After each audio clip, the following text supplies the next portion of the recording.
Early this spring, we did everything right. As soon as the snow melted, we chopped and dropped the remnants of last year's vegetation, and then covered our growing area with a new layer of old hay. At the end of May, once both the calendar and the forecast said it was appropriate, we transplanted the majority of our seedlings right on time. Plus, as we showed you in our previous video, we even put in a new Ruth Stout bed and planted a crop of asparagus and strawberries. So sure, we still had to put in our potatoes and corn, and there were some seeds left to be sown, but otherwise this uncharacteristic timeliness left us feeling so proud of ourselves. But then, almost immediately, we had a bit of a garden setback. You see, for very positive but very time-consuming reasons, Paula and I were both tied up for much of June and July, meaning that we were often away from home and entirely away from our garden. Now, as you know, we've been experimenting with a number of natural growing methods like no-till, Deep-Mulch, and Hugelkultur mounds, so we're already used to not watering and very little weeding, but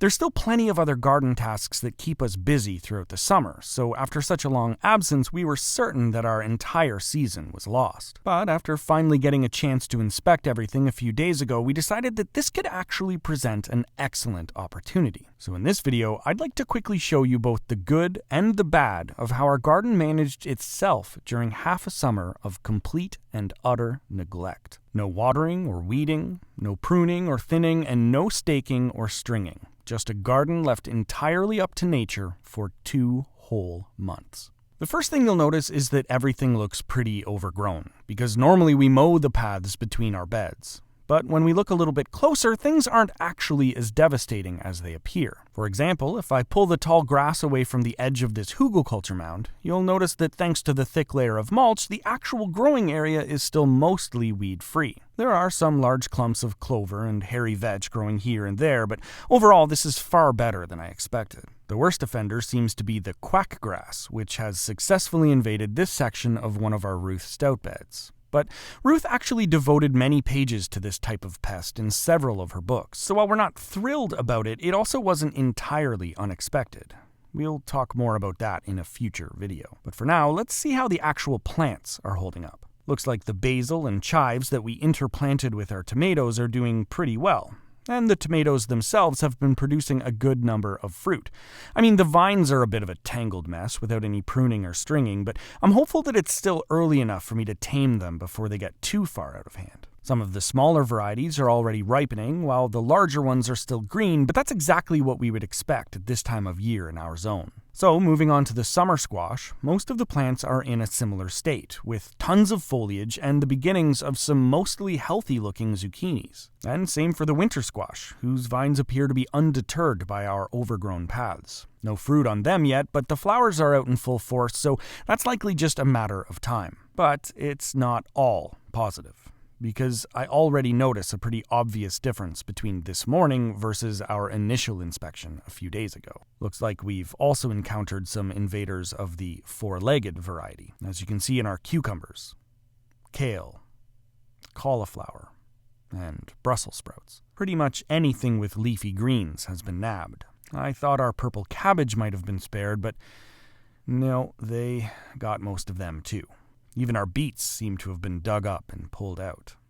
But all of this is certainly due to our lack of completed fence, so who can blame the critters for filling their hungry bellies, especially when our garden appeared to be completely abandoned anyway. I guess at least someone got fed. But strangely, our turnips are still present and doing very well, despite never being thinned.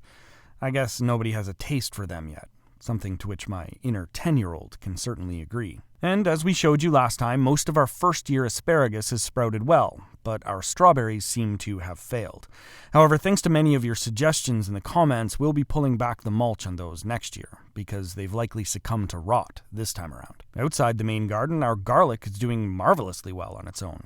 At least above ground anyway. Though it looks like we've missed the opportunity for some delicious scapes this year, because these flower buds are way past their prime. We'll still trim them off for the sake of the bulbs underground, but unfortunately I'd imagine these will be far too woody to eat. And finally, as I mentioned, we failed to get our potatoes planted this year, which is a huge bummer, especially after the success of our mini root cellar experiment. I'm still working on that final results video, by the way. But much to our surprise, it looks like we might still get a bit of a potato harvest anyway, because as you can see, the grass has filled in much of last year's walking paths, but in between we have a shocking amount of bushy potato foliage, and even a few flowers as well. Turns out that some of the tiny tubers that were left in the mulch after last year's harvest must have survived the winter, and are now growing strong this season. Talk about a wonderful discovery. And when I dig underneath them, I can already find some new potatoes starting to form. So, while the upcoming harvest season certainly won't be one of our best, all things considered, this could have been much worse.